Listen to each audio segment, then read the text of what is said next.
ሀውቲዎች ዳግም ኢትዮጵያ አፍንጫ እየተጠጉ ነው። ከጅቡቲ በቅርብ ርቀት መተኮስ ጀምረዋል። ይህ ነገር ከኢትዮጵያና ኤርትራ ቀጣይ ተገማሽ ጦርነት ጋርም እየተገናኘ ነው። ኢትዮጵያ በሁቲዎች ባበል መንደብን መክበብ ምክንያት አሰብን ልትቆጣጠር ትችላለች። ይህ የጂኦፖለቲካ ተለዋዋጭነት የሚሰጣት አዲስ ተስፋ ነው። ምክንያቱም በአንድ ወር ውስጥ ብቻ ባበል መንደብ፣ ሆርሙዝ ሰርጥና የአፍሪካ ቀንድ ተሳስረው አርፈውታል። እነሆ በቀይ ባህርና በፋርስ ባህር መካከል የሚገኙ ሁለት የዓለም ንግድ መንገዶች ባበል መንደብና ሆርሙዝ ሰርጥ እየጨመረ ያለው የደህንነት ስጋት ዓለምን በአዲስ የጭንቀት ድባብ ውስጥ እያስገባ ነው። ነገር ግን ይህ ጉዳይ በአንድ ቦታ ብቻ አይቆምም። ተጽዕኖውን እስከ የአፍሪካ ቀንድ ድረስ እየዘረጋ ነው። አሁን ሁለት ወሳኝ የባህር ሰርጦች ሊታነቁ ነው። በባበል መንደብ ላይ የሁቲ ኃይሎች እንቅስቃሴ የባህር መንገዱን እየናወጠ ሲሆን፣ በሆርሙዝ ሰርጥ ላይ የሚታየው የመዘጋት ዕድል ደግሞ የዓለም ነዳጅ ንግድን በአደጋ ላይ ጥሎታል። እኒህ ሁለት ጉሮሮች በአንድ ጊዜ ከታነቁ የዓለም ኢኮኖሚ እንደተቋረጠ የደም እንቅስቃሴ ሊሆን ይችላል። ነገሩ በኢትዮጵያና ኤርትራ ህልውና ላይም ተወርዋሪ ለውጥ ይፈጥራል እየተባለ ነው። ኢትዮጵያ በቀጥታ ወደ ባህር መውጫ የሌላት ሀገር ብትሆንም ከውጭ ንግዷ በአብዛኛው በቀይ ባህር ታስገባለች። ከዚህ ጋር በተያያዘ በባበል መንደብ ላይ የሚነሳ ማንኛውም አደጋ በቀጥታ ኢትዮጵያን ኢኮኖሚ ይጎዳል። ነዳጅ፣ ምግብና ሌሎች አስፈላጊ ዕቃዎች ዋጋቸው ሊጨምር ይችላል። ግን ኢትዮጵያ ነገሩን ከዕቃ ማሻገር ማየት ከጀመረች ቆይታለች። መሪዋ ጠቅላይ ሚኒስትር አብይ አህመድ አሊ ከወራት አስቀድመው ሁቲዎች አሻግረው ከተኮሱ ማን ያድነናል እያሉ ሲጠይቁ ነበር። ራሳችንን ለማዳን ወደ ቀይ ባህር ባለቤትነታችን እንመለስ ማለታቸው ነው። በሰሞነኛው የሁቲዎች መጠንከር ምክንያት አብይ ዓለም አቀፍ ድጋፍ አሰባስበው ወደ አሰብ ሊዘምቱ ይችላሉ። ምክንያቱም ኢትዮጵያ ከ35 ዓመታት በፊት የባበል መንደብን ህልውና ከሚያስጠብቁ የዓለም ሀገራት መካከል አንዷ ነበረች። ጠቅላዩ ያችን ሀገር መመለስ ይፈልጋሉ። ለዚህም ነው የሁቲዎች ነጅር በኤርትራ በኩል ከኢኮኖሚ በላይ ወደ የደህንነት ስጋት አስከትሎ ይመጣል የተባለው። ማለትም ኤርትራ በቀይ ባህር ዳርቻ ላይ ያለች ሀገር ስለሆነች በአካባቢው የሚነሱ የባህር ግጭቶች በቀጣይ የጦርና የደህንነት ተጽዕኖ ውስጥ ይከቷታል። ይህ ስጋቷ ሁነኛ ምንጭ ደግሞ ቀይ ባህርን ቆርሰሽ ስጭኝ የምትላት የቀድሞ እናት የአሁኗ እህቷ ኢትዮጵያ ናት። የዚህ ሁሉ ትርምስ አዲሱ ዋና ገጸ ባህሪ ሁቲ ይባላል። ሀውቲ የሚሉትም አሉ። ለብዙዎች ሚስጥር ነው። እኛ ላፍታ ማንነቱን ለማፍታታት እንሞክራለን። ሁቲዎች በሌላ አጠራር አንሳር አላህ ይባላሉ። የአላህ ደጋፊዎች ማለት ነው። በዛሬዋ የመን የፖለቲካና የትጥቅ ትግል እንቅስቃሴ ውስጥ ትልቅ ስም ገንብተዋል። መነሻቸው ከሰሜን የመን ነው። በዚያ ዘይዲ ከሚባል ማህበረሰብ የሚመነጭ የሺያ ሙስሊሞች ስብስብ አለ። የሁቲዎች ሁነኛ የድጋፍ መሰረት ከሰሜን የመን ይመነጫል። መስረታቸው ወደ 1990ዎቹ ይጓዛል። ከ30 ዓመት በፊት ሁሴን ባድረዲን አልሀውቲ የተባለ ሰው እንቅስቃሴውን ጀምረውታል። ሀውቲ የተሰኘው የዛሬው ስማቸው መነሻው ከኒ መስራቻቸው ነው። የሀውቲው መስራች ሁሴን ባድረዲን አልሀውቲ የሃይማኖት መሪና የቀድሞ የፓርላማ አባል ነበሩ። በ2004 አውሮፓውያን አቆጣጠር ላይ በየመን መንግስት ተገደሉ። እስከዚያች አፍታ ሀውቲዎች ነፍጥ አላነገቡም ነበር። ልክ አለቃቸው ሲገደሉ ግን የክላሽንኮቫቸውን መጠበቂያ ፈቱት፣ ይተኩሱም ጀመር። ያሁኑ የሀውቲዎች መሪ አብዱል ማሊክ ከድር አልዲን አልሀውቲ ይባላሉ።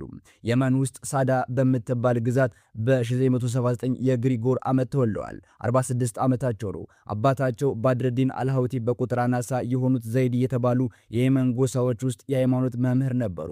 ታላቅ ወንድማቸው ሁሴን የዘይድ ድርጅት መስራች ናቸው። አብዱል ማሊክ ልክ ሁሴን ሲገደሉ ሀውቲዎችን ተቀብለው እየቀጠሉ ናቸው። ሀውቲዎች የሚከተሉት የሺያ እስልምና ከኢራን ጋር ያመሳስላቸዋል። ሺያና ሱኒ እስልምና ደግሞ የመካከለኛው ምስራቅ ማህበረ ፖለቲካ ወሳኝ ጉዳዮች ናቸው። ልዩነቱ የሚጀምረው ነብዩ መሐመድ አርፈው እሳቸውን የተኳቸውን የእስልምና መሪዎች በመቀበልና ባለመቀበል ሂደት ነው። የሺያ እስልምናን አጥብቀው የያዙት የየመኖቹ የሀውቲ አማጽያን ወሃቢ የሚባሉትን አክራሪ የሳውዲ የሱኒ እስልምና አማኞችን አምርረው ይታገሏቸዋል። በዚህም የተነሳ በሳውዲና በምዕራቡ ዓለም ይደገፋል ከሚባለው የየመን መንግስት ጋር ሲፋለሙ ዛሬ ላይ ደርሰዋል። በ2011 የአረብ ሀገራት የጸደይ አብዮት ጊዜ እንደልባቸው ተስፋፍተዋል። ከ10 ዓመት በፊት ከ2014 እስከ 15 እንዲያውም ዓለም በየመን መሪነታቸው የሚያውቃቸውን አብዱራቡ መንሱር ሃዲ የተባሉ ፕሬዝዳንት አባረው ዋና ከተማዋን ሰዕናን ተቆጣጥረዋት ነበር። ዛሬም ድረስ ሰሜናዊ የየመን በሁቲዎች እጅ ነው። ዋና ከተማዋ ሰንዓም አላመለጠቻቸውም። እዚያ አካባቢ ሆነው የዓለም የንግድ እስትንፋስ በሚባለው ቀይ ባህር ላይ ይፈነጩበታል። በተለይ ከ2023 እስከ ዛሬ ቀይ ባህር ላይ በሚንቀሳቀሱ የንግድና ወታደራዊ መርከቦች ላይ ጥቃት እየፈጸሙ ይገኛሉ። በዚህ ጉዳይ ላይ ያበረታቸው እስራኤል በጋዛና አካባቢዋ በሚኖሩ ፍልስጤማውያን ላይ እየፈጸመች ያለችው ነገር ነው ይላሉ። አሜሪካን ጨምሮ አንዳንድ አገሮች ሀውቲዎችን በአሸባሪዎች መዝገብ ውስጥ ከትበዋቸዋል። ዛሬ ሀውቲዎች ያሉበት አቋም ግን አሸባሪ በሚል መዝገብ የሚገታ አይመስልም። በአባል መንደብ የሚባለውን የዓለም የንግድ ጉሮሮ ይዘጉት መጠነኛ ኪሎ ሜትሮች ብቻ ይቀሯቸዋል። እኒያ በ1990ዎቹ ከየመን ማህበረ ምጣኔ ሀብት ተገለልን፣ በዚያኔው ፕሬዝዳንት አል አብዱላ ሳለህ ሙሰኛና የፍትሃዊ አስተዳደር ተማረርን፣ በሳውዲና አሜሪካ እጅ በሚዘወር መንግስት ተገዛን ብለው የተነሱ አማጽያን ዛሬ አስፈሪ ሀያላት ሆነዋል። ዛሬ ሀውቲዎች ድሮን ታጥቀዋል። መንግስት ሳይሆኑ ሰው አልባ በራሪና ተተኳሽ መሳሪያ በእጃቸው የገባ ኃይሎች እነርሱ ብቻ ሳይሆኑ አይቀሩም። ባላስቲክና ክሩዝ ሚሳኤልማ የድንጋይ ያህል የተትረፈረፈላቸው ሀብታቸው ነው። ይህ ሁሉ ከየት ይመጣል ካላችሁ መልሱ ከኢራን ይሆናል። እናም በቅርብ ጊዜያት ውስጥ ወደ እስራኤል፣ ሳውዲ አረቢያና የተባበሩት አረብ ኤሚሬቶች መተኮስ ለሀውቲዎች ቀላል ሆኗል። በታላቋ ብሪታንያና በአሜሪካ የተቀናጀ ኃይል ጥቃት ቢፈጸምባቸውም ፍንክቻ አላሉም። ሲበዛ ብርቱ ናቸው። የሀውቲዎች ጉልበት አብዱራቡ መንሱር ሃዲ የተባሉትን የቀድሞ የየመን ፕሬዝዳንት ከሰንዓ እስከ ሪያድ ያንከራተተ ነው። በፈረንጆቹ 2015 ሀውቲዎች የአብዱራቡ መንሱር ሃዲን መንግስት መቀመጫ ቤተ መንግስት ድረስ ሄደው ነቀነቁት። ህገ መንግስት እንዲቀይሩም አስገደዷቸው። በመጨረሻም ሃዲ ደከመኝ ብለው ስልጣናቸውን አሽቀንጥረው ጣሉት። ከሰሜናዊ የየመን ዋና ከተማ ሰንዓ የሸሸውን የየመን መንግስት በደቡባዊ ጊዜያዊ መዲና ለመምራት ረሻድ አልመዲ የተባሉ ፕሬዝዳንት ተሰይመዋል። የሚቆጣጠሩት ነፃ መሬት ግን አነስተኛ ነው። የመን እንደ ኢትዮጵያ ጥንታዊ አገር ናት። እንዲያውም ከጠይቡ ሰለሞን ጋር ጣፋጭ ፍቅር ያጣጣመችውን የሳባ ንግስት የመናውያን የእኛ ናት ይሏታል። ኢትዮጵያውያን ደግሞ የታውቋትና ብለው ይሟገታሉ። በስድስተኛው የዘመን ክፍል ልክ እንደ ዛሬዎቹ ሀውቲዎች ያሉ ረባሾች በዚያች ሀገር በዝተው ነበር። በጊዜው ደግሞ አክሱም ላይ ካሌብ የሚባሉ ገናና የኢትዮጵያ ንጉስ አሉ። እናም በየመን ክርስቲያኖች መበደላቸውን ሰሙ። ትላልቅ መርከብ አሰርተው ቀዩን ባህር ተሻገሩት። በየመን ምድር ለተጎሳቆሉ ክርስቲያኖችም ደረሱላቸው።